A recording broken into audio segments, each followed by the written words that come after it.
Hello students and welcome back to our YouTube channel. आज के class में हम लोग पढ़ने वाले अपना कॉर्पोरेट लॉ के अंदर एक नया topic that is certificate of shares and demat shares, जो हम लोग पर डीमेटेरियलाइजेशन बोलते हैं, शॉर्ट फॉर्म में बोलते हैं डीमैट। ठीक है, तो ये दो टॉपिक आज कवर करेंगे। एक हो गया तुम्हारा सर्टिफिकेट ऑफ शेयर्स और दूसरा हो गया तुम्हारा डीमैट।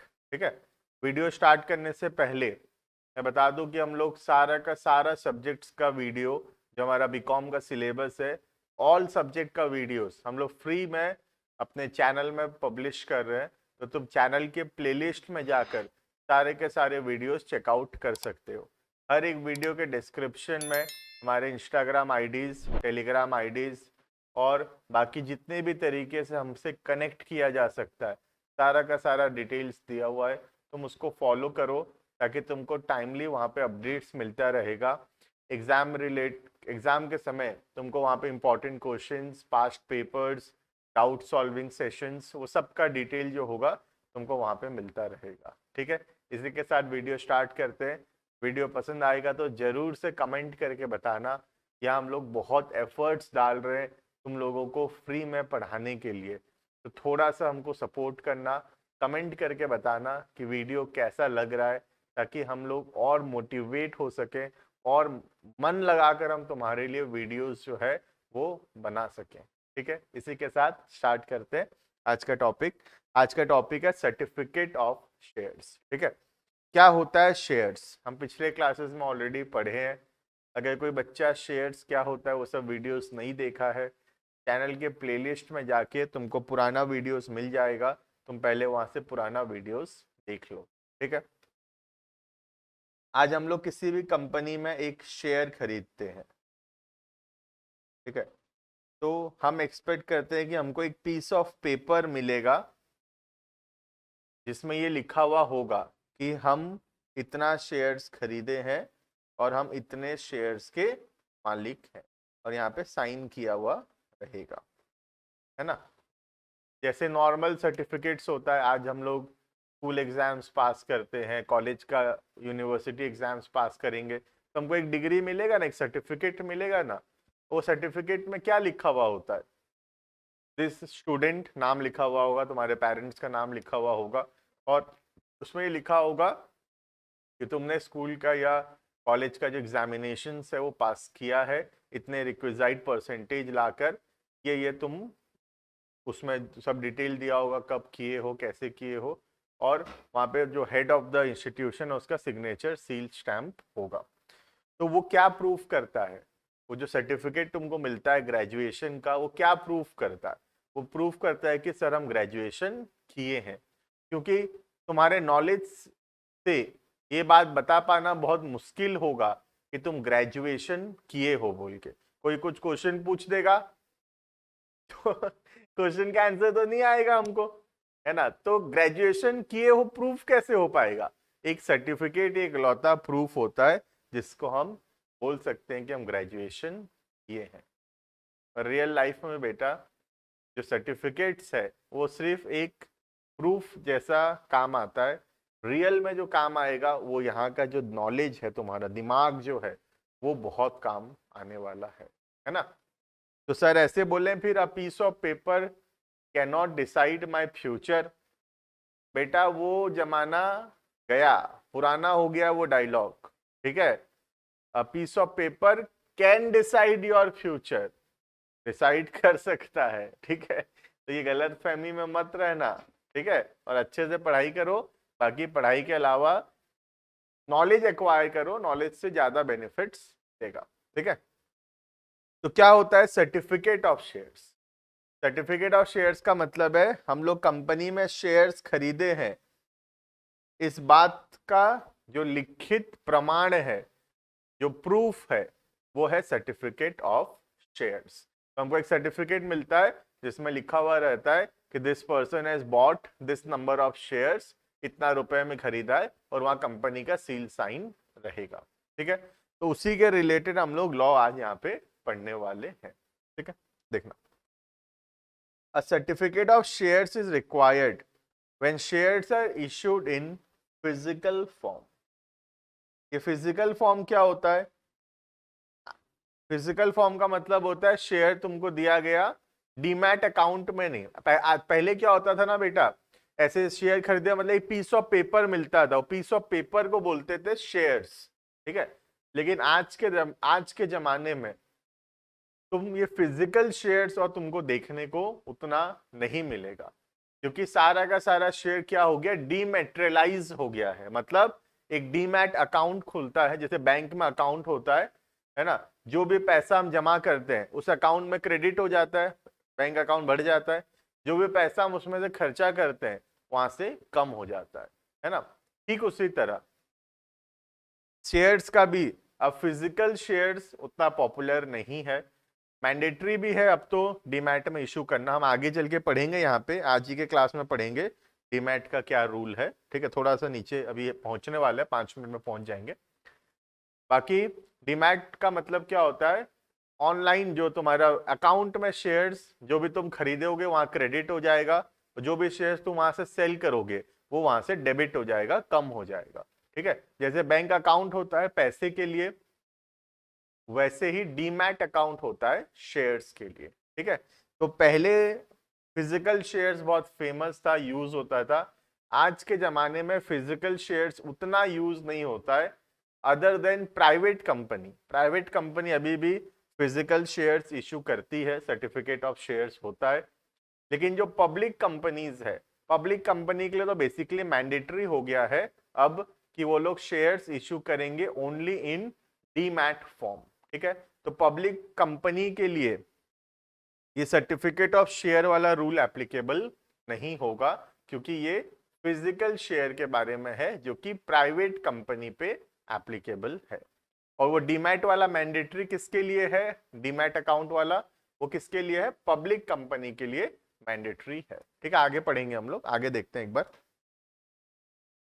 तो certificate of share is required when shares are issued in physical form. Section 46, section याद रहेगा तो बहुत अच्छी बात है, मैं हमेशा बोलता हूं, लेकिन अननेसेसरी बर्डन मत लेना सेक्शंस का। याद रहेगा तो बहुत अच्छी बात है, नहीं भी रहेगा तो कोई दिक्कत नहीं, ठीक है। Provisions will regulate certificate of shares. They are stated as under. पहला, share certificate is a prima facie evidence of title. Title का मतलब होता है यहां पर ओनरशिप।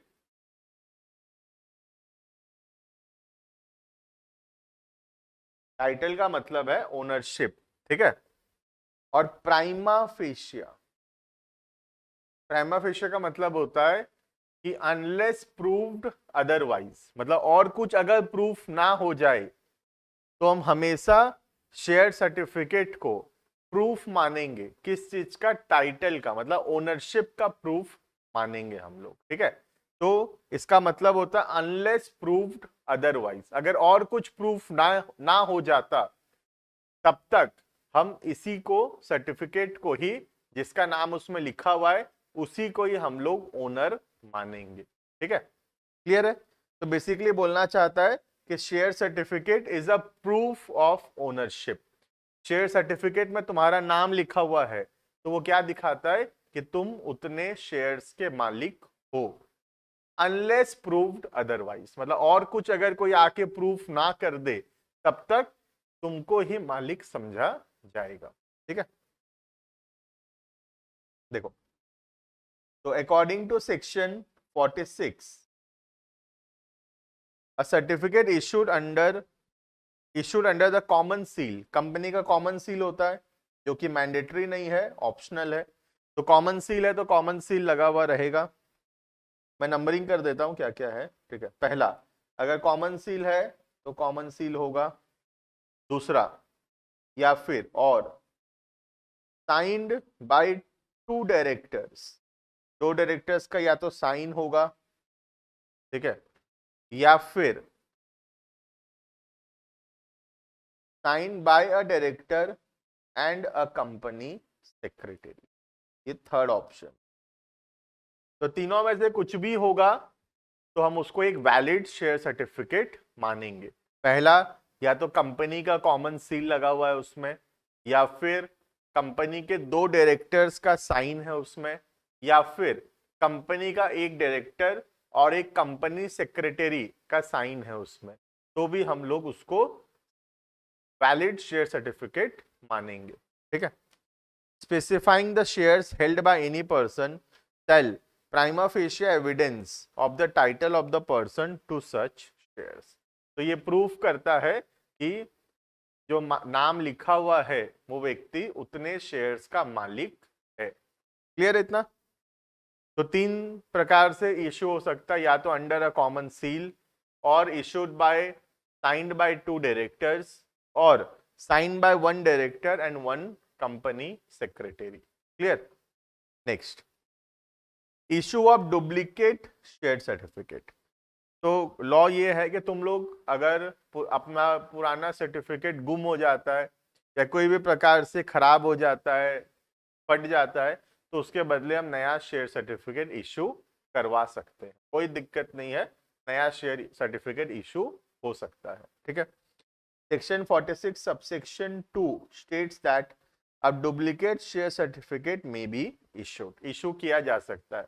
तो तुम्हारा अगर ओरिजिनल सर्टिफिकेट गुम हो जाता है या फिर कोई भी प्रकार से फट जाता है, खराब हो जाता है ना, तो उसके बदले हम नया इशू करवा सकते हैं। ठीक है। Is prove to have been lost और डिस्ट्रॉयड, या फिर डिफेक्टेड, मल्टीशेटेड, टॉन्ड। ठीक है, कोई भी प्रकार से खराब हो गया है और तुम उसको वापस करके कंपनी से नया ले सकते हो। तो कोई इतना हार्ड एंड फास्ट रूल नहीं है इसमें, अगर खराब हो जाता है या गुम हो जाता है, फट जाता है, नया इशू करवा लो, कोई प्रॉब्लम नहीं। ठीक है। Next, punishment for issuing duplicate certificate of shares with intent to defraud. Defraud मतलब चीट करना।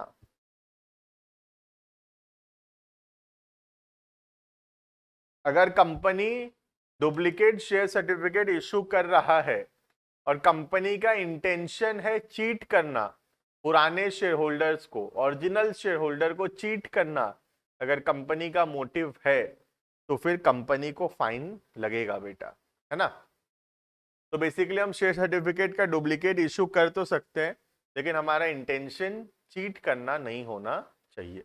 अगर चीट करना हुआ इंटेंशन तो क्या होगा, देखो, the company shall be punishable, company को फाइन लग जाएगा with a fine of not less than 5 times the face value of shares involved of the duplicate certificate, but may extend to 10 times the face value or rupees 10 crores, whichever is higher।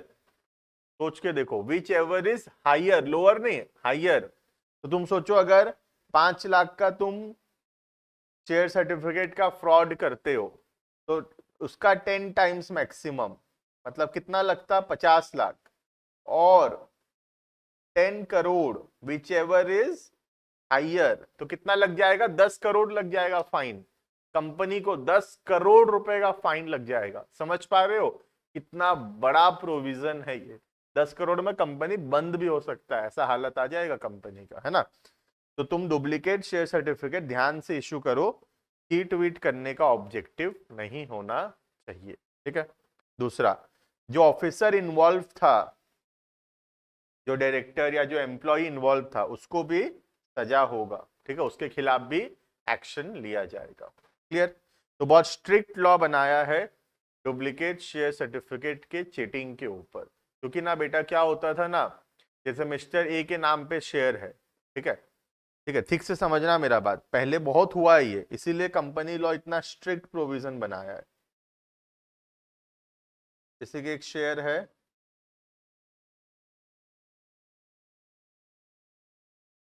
जो कि suppose is in the name of Virat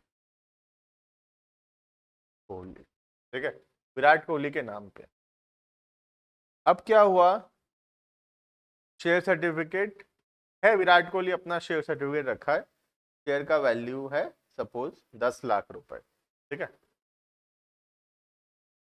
अब company क्या किया, पुराना share certificate को cancel कर दिया, ये बोलकर कि वो गुम हो गया है, और उसके जगह वही शेयर सर्टिफिकेट किसके नाम पे इशू कर दिया, रोहित शर्मा को इशू कर दिया। वही शेयर सर्टिफिकेट, वही शेयर रोहित शर्मा के नाम पे कर दिया। विराट कोहली के नाम से हटाकर। तो कंपनी क्या कर रहा है, चीट कर रहा है शेयर होल्डर को, विराट कोहली को चीट कर रहा है यहाँ पे, तो उससे उसको फाइन लगेगा। तो ये लॉ इसीलिए बनाया गया क्योंकि फिजिकल शेयर सर्टिफिकेट में डुप्लीकेट इश्यू कराने के नाम पर चीटिंग हो सकता है, इसीलिए इतना स्ट्रिक्ट लॉ बना हुआ है। ठीक है, इसके बाद नेक्स्ट, डीमेटेरियलाइजेशन ऑफ शेयर्स। आजकल तो और शेयर फिजिकल फॉर्म में उतना कोई नहीं प्रिफर करता, अब हम लोग यूज करते हैं demat account. Demat account basically bank account के जैसा है, शेयर्स का जो बैंक अकाउंट है उसको हम बोल सकते हैं क्या है, डीमैट। ठीक है, देखना, after the depository started functioning in India, depository जानते हो, CDSL, NSDL, ये सब है ना। द लिस्टेड शेयर्स, पहले तो लिस्टेड कंपनी के लिए मैंडेटरी है, the listed shares are required to be held in electronic form, even bank and financial institutions insist for demat of securities for creation of charge. Charge का मतलब होता है mortgage रखना, गिरवी रखना। ठीक है, ऐसे ही बता दे रहा हूं, वैसे यहाँ कुछ काम का नहीं है, गिरवी रखना। Every holder of security of an unlisted public company, listed के लिए तो मैंडेटरी है ही है, लिस्टेड पब्लिक कंपनी मैंडेटरी है, अनलिस्टेड के लिए भी मैंडेटरी कर दिया है। ठीक है, देखो, पहला, who intends to transfer the such securities, बेचना चाहता है, ऑन और आफ्टर 2 अक्टूबर, 2 अक्टूबर से आया था ये rule 2018, shall get such security dematerialized before the transfer।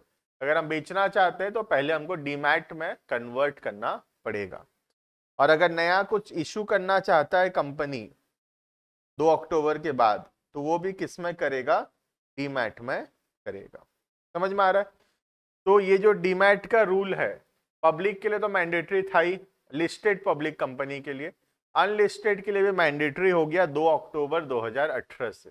तो बेसिकली एज ऑन टुडे, आज के दिन, पब्लिक कंपनी के लिए मैंडेटरी हो गया है डीमैट में शेयर्स होल्ड करना। ठीक है, लेकिन ये रूल अभी प्राइवेट के लिए एप्लीकेबल नहीं है, मतलब प्राइवेट कंपनी का जो शेयर्स है अभी भी किस में हो सकता है, फिजिकल फॉर्म में हो सकता है। ठीक है, तो ये जो दिखाई थी, not necessary for a private company to get the securities dematerialised. ठीक है, तो ये जो प्राइवेट कंपनी है उनका शेयर आज भी कौन से फॉर्म में हो सकता है, फिजिकल फॉर्म में। समझ में आ रहा है? क्लियर? तो बेसिकली डीमैट का रूल पब्लिक के लिए मैंडेटरी हो गया है, लेकिन प्राइवेट कंपनी के लिए अभी मैंडेटरी नहीं है ना। नेक्स्ट, एक छोटा सा प्रोसेस बताया, तुम जानते भी होगे शेयर मार्केट कैसे काम करता है ना। एक डिपॉजिटरी होता है, एक डिपॉजिटरी पार्टिसिपेंट्स होता है ना। हम डायरेक्टली शेयर मार्केट में पैसा नहीं लगा सकते, हमको कोई इंटरमीडियरीज चाहिए होंगे, कोई ब्रोकर चाहिए होगा जिसके यहाँ पे हम अकाउंट खोलते हैं और फिर वो हमारे बदले पैसा इन्वेस्ट करता है, मतलब हमको ब्रोकर के थ्रू पैसा लगाना पड़ेगा शेयर मार्केट में। ठीक है, तो वही लिखा हुआ है यहाँ पे, पता भी है, तो जनरल लॉ है, जनरल रूल है कि ब्रोकर के थ्रू ही हम लोग अकाउंट, जो हमारा डीमैट अकाउंट खोलते हैं और उसी से हम लोग ट्रेडिंग करते हैं। ठीक है, बहुत सारा तुम ट्रेडिंग करते भी होगे, हमारा एक चैनल भी है ट्रेडिंग एकेडमी का, उद्देश्य ट्रेडिंग एकेडमी, उसको फॉलो कर सकते हो, बहुत ही डिटेल में वहां पे तुमको वीडियोस मिलेगा धीरे धीरे, how to trade in the stock exchange. ठीक है, देखना, at present there are 2 depositories available in India, एक है NSDL और एक है CDSL। ठीक है, और बहुत सारे डिपॉजिटरी पार्टिसिपेंट्स हैं, डिपॉजिटरी पार्टिसिपेंट मतलब जो ब्रोकर्स हैं जिनके यहाँ पे हम अकाउंट खोल सकते हैं। तो बेसिकली जिसको भी पैसा लगाना है वो कहाँ अकाउंट खोलेगा, ब्रोकर के वहाँ अकाउंट खोलेगा और फिर वो ब्रोकर के थ्रू शेयर मार्केट में पैसा लगा सकता है। ठीक है, चलो, तो इसी के साथ हम ये वीडियो को यहाँ पे रोकते हैं। ठीक है, बहुत छोटा सा टॉपिक था आज का, इतना ही जो मैं अभी स्क्रीन में दिखा रहा हूँ यही इतना रेलिवेंट है, ये तो ऐसे ही दिया हुआ है, एक्स्ट्रा नहीं भी पढ़ने से चल जाएगा। ठीक है, तो ये हो गया हमारा डीमैट अकाउंट, डीमेटेरियलाइजेशन क्या होता है, कैसे यूज होता है, और उससे पहले हम लोग पढ़े कि फिजिकल शेयर सर्टिफिकेट्स का क्या रूल है और किन के ऊपर एप्लीकेबल है। तो फिजिकल शेयर सर्टिफिकेट का रूल प्राइवेट के लिए है और डीमैट का जो रूल है वो पब्लिक कंपनी के लिए, लिस्टेड अनलिस्टेड दोनों के लिए मैंडेटरी हो गया है। ठीक है, चलो इसी के साथ ये वीडियो यहाँ पे रोकते हैं हम लोग। वीडियो पसंद आया तो लाइक करना, चैनल को सब्सक्राइब करना और सब्जेक्ट्स के वीडियोस देखने के लिए चैनल के प्लेलिस्ट में जाके हर एक सब्जेक्ट का बीकॉम का तुम वीडियोस देख सकते हो। हमको फॉलो करने के लिए और हमारे बारे में जानने के लिए वीडियो के डिस्क्रिप्शन में सारा डिटेल्स दिया हुआ है, तुम उसको फॉलो कर सकते हो। अभी तक सपोर्ट करने के लिए थैंक यू। मैं होप करता हूं कि ऐसा ही सपोर्ट मिलता रहेगा। Thank you and bye bye.